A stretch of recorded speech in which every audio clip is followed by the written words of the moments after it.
So this is Baruch here at the Tiguan Elevator Kollel, and we're right about to take a look at Shaar, Hagilgulim, that we are learning here in the month of Elul. Now we've already learned some big ideas here. So we learned the idea of Narantchi. What's Narantchi? For those of you who missed last year, Narantchi is an abbreviation of 5 words that all have to do with our souls. So understand that Judaism is not Christianity. It's not made in blood. It's not what's going on here. This is not a flesh and blood deal. We really want to get into what the spirituality is here. What is the inside? So we said there are 5 different words, and what they're going from the bottom to the top is Nefesh, Ruach, Neshama, Chai, and Yechida. These are different aspects of the soul. And each one of those different aspects has 5 aspects within it. So the language of the Kabbalists are, it's called Narantchi, after the first letters of each one of these names. Each one of them represents a facet of light, or energy, or waves, or, I don't know, energy is a good word for wave energy, or vibration energy, or light energy. I can't quite get the right words to describe what's I see is going on there.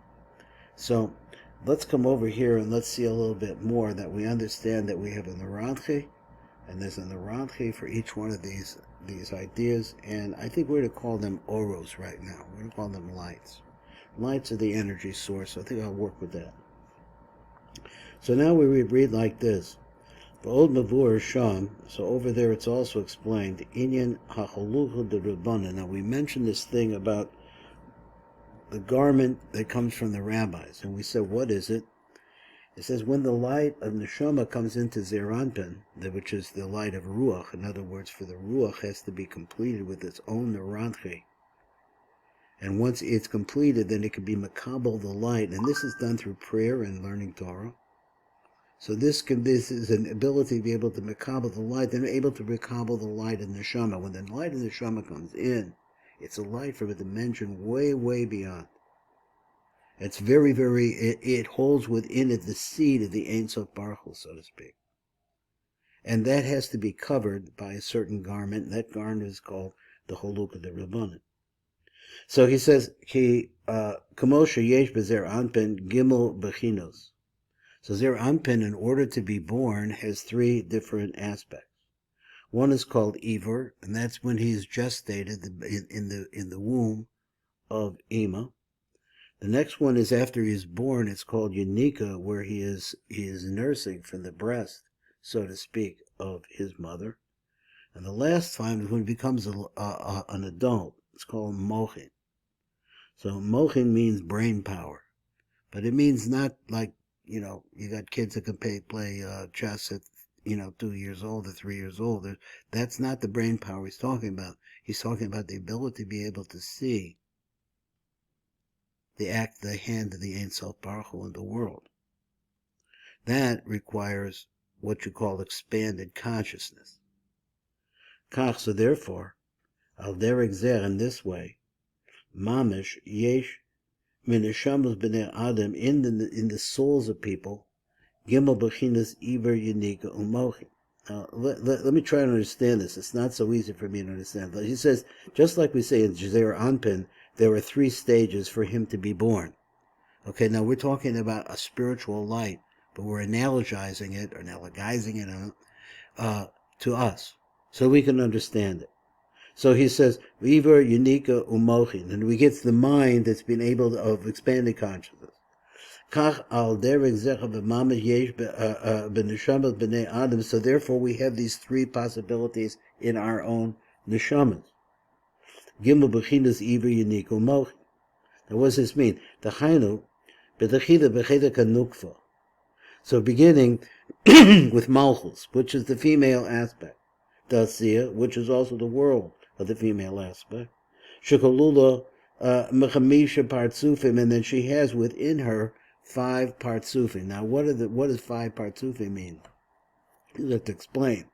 But basically, the concept of partsuf in Kabbalah means a system for processing the light making a tikkun in the light of the Ein Sof Baruch Hu, in such a way, by limiting the light itself, because it's totally unadjustable to physical being, because the light of the Ein Sof is nothing.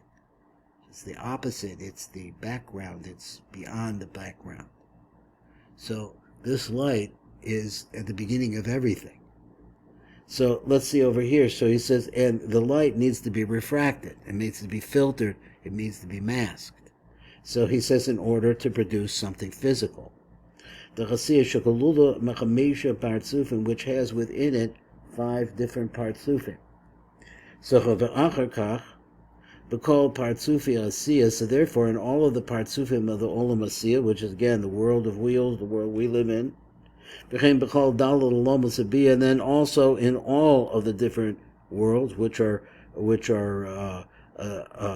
Atzilus, Bria, Yitzir, and Asiyah, Ume'il cotton, and then there's this small gardener who sowed it's the seed of the Hamochin de Katnes, which is the concept of the Mochin de Katnes. Now, he's introducing a lot of words, a lot of different ideas. So let's go back. First, he says there's a concept of a Halukah de Rabbanan. So this is a garment which covers the light of Neshama as it comes into Zeir Anpin, because it's too strong of a light for Zeir Anpin to be able to makabel it, so it has a shield. But there's also another thing. He says that where's this? A mill cotton, which is another garment, but it's a small one. Who sewed hamochin dekatas, which is the concept of the mochin of a child, that is, of a person or a situation in which a person cannot see the hand of God.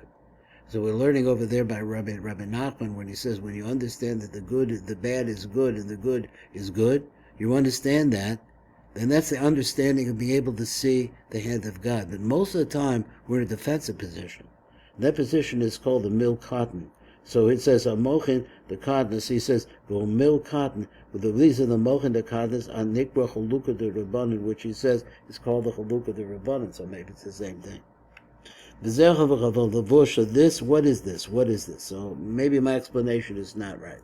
So now he wants to say that the Chalukah the Rabbanan and the Mochin the cotton is the same thing. I'm not sure. V'zecha the levush el haneshama. This is the levush that covers up the neshama.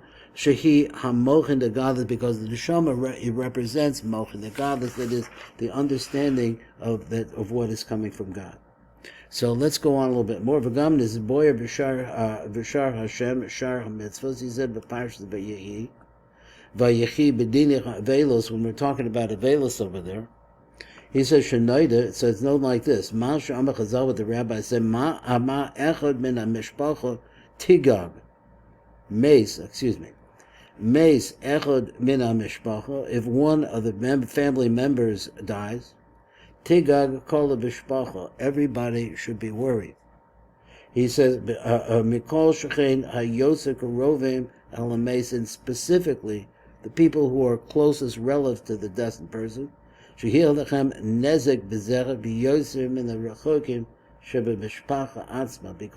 this will be a more difficult damage. They're going to be more damage because, like the brothers and the sisters and the mothers and the father and so on and so forth, are going to be more hurt by this, physically hurt, like hurt by the damage, than other members of the families that are more distant.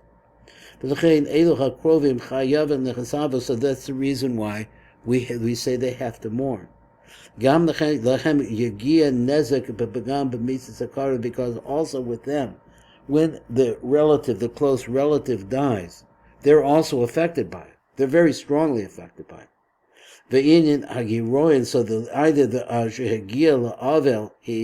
so the old Indian of the person has to rent his garments, they don't bathe, and so on and so forth. Because it's known like this, all in the neshamos, nitlim ba'adam elyon shuhu Zeir Anpin, all of them are dependent on the upper man, which is Zeir Anpin. Now, this is a deep subject, let's see what he's got to say. If I call neshama, the neshama yesh ramach evarim, and every single neshama has 248 limbs. The nikra adam shalom, and that's called the complete man. Va'osach ha'bebechina choshecha b'Zeir Anpin. So that aspect is in Zeir Anpin Shubo Nitlan Neshamas Avel Hazeh would where the neshama of this mourner is really dependent on. Mistalki b'menachem b'mochin the abba v'imba. What happens is that they remove the mochin that come from the world beyond, of expanded consciousness, and they're removed from that person. Shehem hamochin the godless, which was originally the mochins of godness, where a person had an idea where God was in the world. So he said, "V'lo nishar bo rak b'chinas hamochin the godness," and the person has then only what's a mochin the godness, that he can only see the suffering, he can't see the good part. So hamochin the godless nekroyim chai hamelach, because the mochin of godless are called the life of the king. In other words, the crown of the king shines onto the person. But when they leave, nishar miso chas v'sholem, you have what's left over. Let's see what I did with this word. He said, nishar misa chas v'sholem, all that's left that when this leaves is the concept of death, the kadness, which is once again the concept of mochin the kadness. Why did this happen? Why did that happen? What happened? And you're blaming and going this way. This is all mochin the kadness. Became shemeis krovim. So therefore, since a person died, krovim morish agam b'bechinas shorsham amal. Now let me try to v'keven shemeis krovom, that is their relative died. Mora, it also shows us, what does it show us? That the place, the source of this neshama, shagam b'bechinas shorsham, the root from which the neshama came from Lamala, nistalkol mochin, the godless, lagamri, it causes the leaving of the mochin of godless completely. In other words, so he says, so you're damming up, so to speak, or removing the water from the river from up above. Because of the bechinas yimei hamochin the kaddas, and a person goes back to the days of mochin the kaddas. V'chein also lo'avel lo'chaniach tefillin b'yom rishon, so therefore the avel cannot put on tefillin on the first day. Gichat tefillin, why? Nekroim chai hamelach, because they're also called by the name the light of the king. In other words, the light of Kesed, the light of the intention of the Ein Sof Baruch Hu. Mochin the godless, the mochin the godless, ve'enim nekroim niknasim ba'adam b'yom rishon ein sham. So there's a whole zohar over there, and that's the shear here, number 4, on the Shaar Hagilgulim, the month of Elul.